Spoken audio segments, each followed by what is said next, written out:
My name is MaryAnne Marjamaa, and I was the president of ABOS in 2011. But I started with the organization much earlier than that. I was actually a member in the late 1990s when I became the manager of the Bookmobile and Outreach Services Department at the St. Louis County Library in St. Louis, Missouri. It was a transitional time, and I was going to conferences in Columbus, Ohio, and Dr. Vavrick and John Phillip made us aware that the university that he taught at Clarion University was interested in us becoming an independent organization.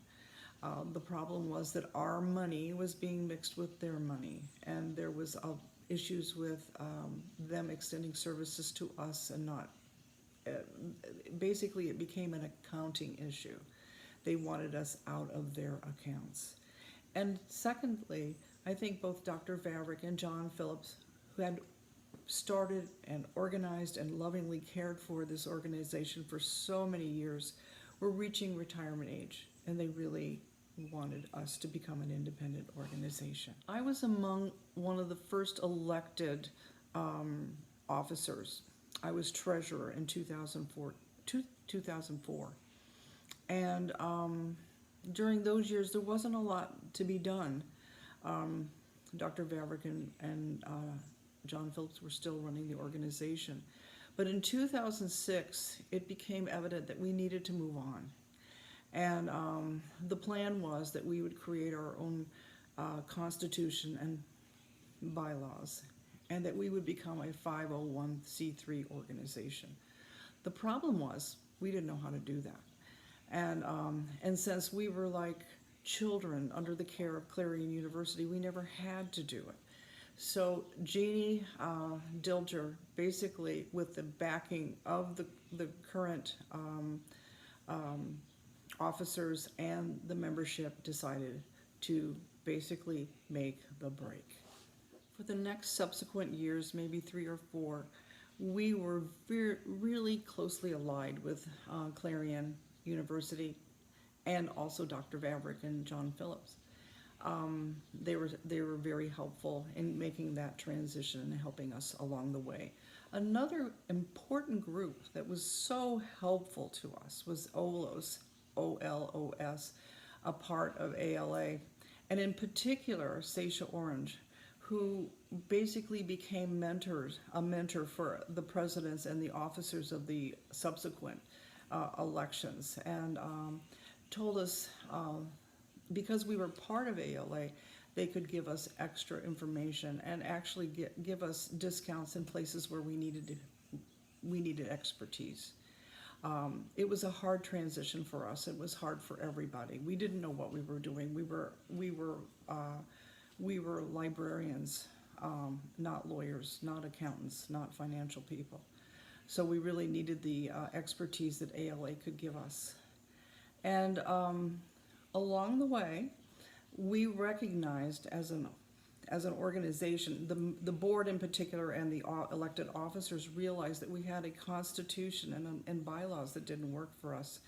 We were an organization that was spread all over the country and even all over the world, and yet our bylaws didn't work for us. It required us to go ask the membership for any kind of financial dealings that we had. If we wanted to buy a roll of stamps, technically we should have asked the members. And of course the members would have allowed us to buy a roll of stamps or do a mailing or something like that.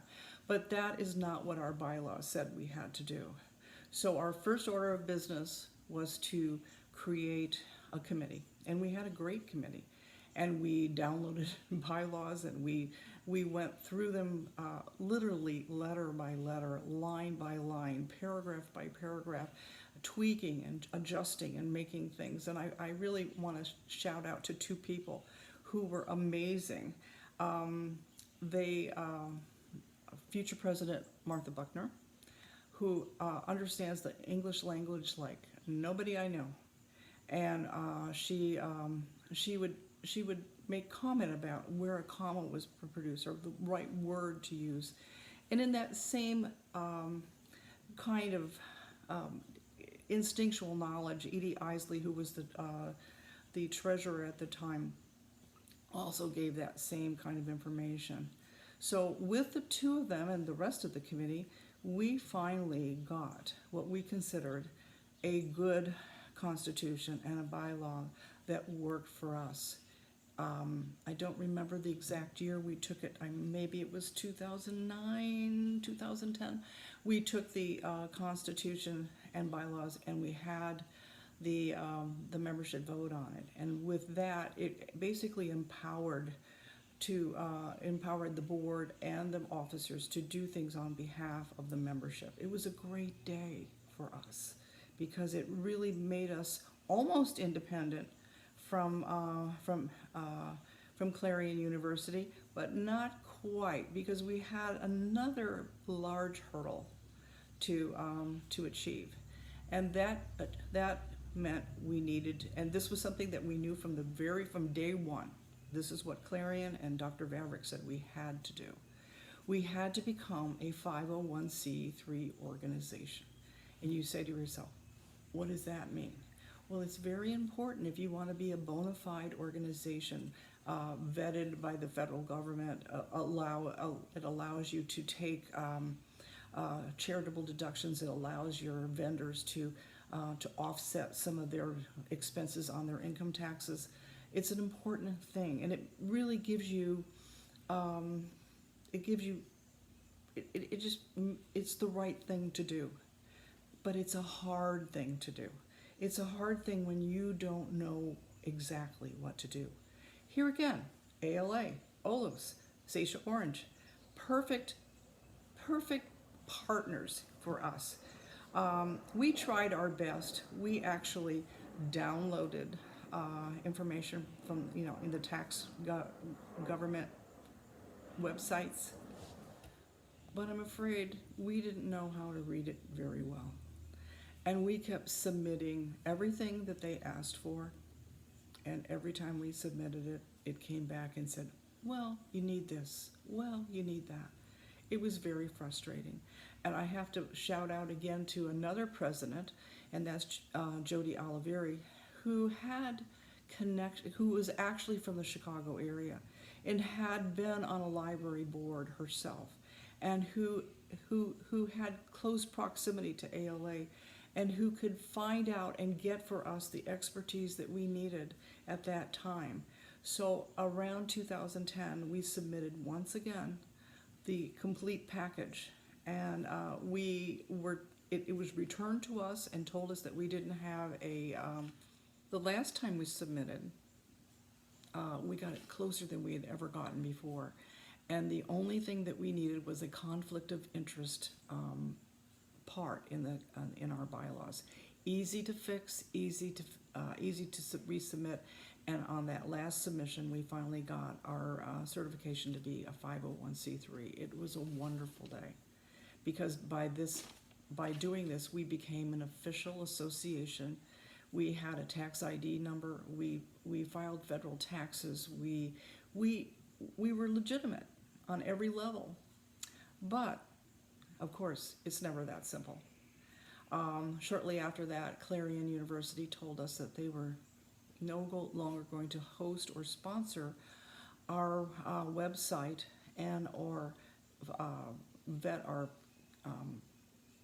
conference contracts, or do our registration, or give us an address. Things that are really important. You need an address if you're an organization.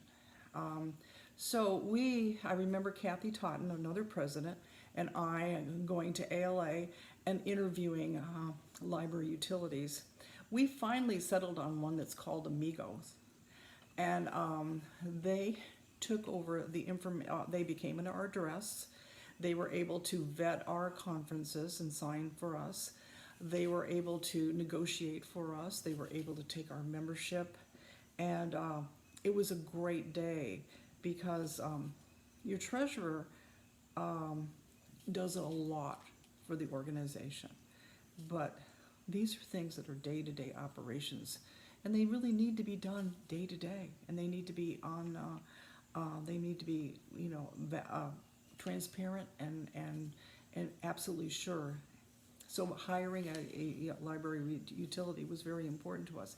And because we had a constitution and bylaws that allowed the president and the board to make those decisions, we could make it in the behalf of the organization, and it was a good thing. The other thing that we didn't have was the Clarion had always hosted our listserv and had also hosted our website. And boom, one day they said they're not going to do that anymore. I mean, we knew that day was coming, but I have to say that if it weren't for Rose Hewling, I don't know whether we would have gotten past that day. Um, we, I think she literally made up a listserv and website on a weekend, and it was an amazing accomplishment. I mean, we are so grateful to Rose and all of her computer expertise, because it wasn't something that everybody had. And to have a person who could literally whip one up in a weekend, so I don't think we were down at all. I think, we ended on Friday, and on Monday we were back up in a different form, but it still worked. And she was constantly, I mean, it took hours for her. And I know she's still an integral part of this organization, and we are always going to be grateful to Rose for her help in this. Another thing I'd like to talk about is the conferences. Originally, the conferences were primarily, except for one, I think, held in Columbus, Ohio. And one of the things that our new independent ABOS wanted to do was to attract other outreach and bookmobile organizations that were outside of the Ohio area or the Midwest. And our first conference outside of Ohio was the St. Louis Conference in 2008. But now that that conference periodically goes back to Ohio. It did in Cleveland, I think in 2011, and we went back in 2009. But you can see now that we move. We've been to San Diego. We've been to Virginia. It's important to get that excitement in other areas of the country, and to bring the expertise that only ABOS can do to pockets of outreach librarians who really need your service. I'm going to end with saying that as an outreach librarian, as I was, I'm now retired, but as an outreach librarian, ABOS just fit a need that I didn't even know I needed until I found this organization. And every single time I would go to a conference, I would be refreshed and renewed and ready to bring great new ideas back to my library. I hope that spirit never ends. It's just an amazing thing to have a resource to be able to get information about what you do, which is so, and you all know this is unique when you're in a library. Outreach librarians are like no others, and we just don't operate with the same rules.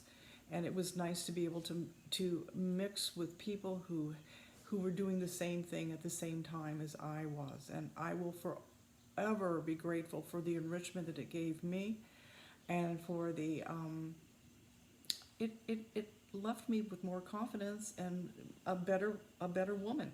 So thank you very much, ABOS.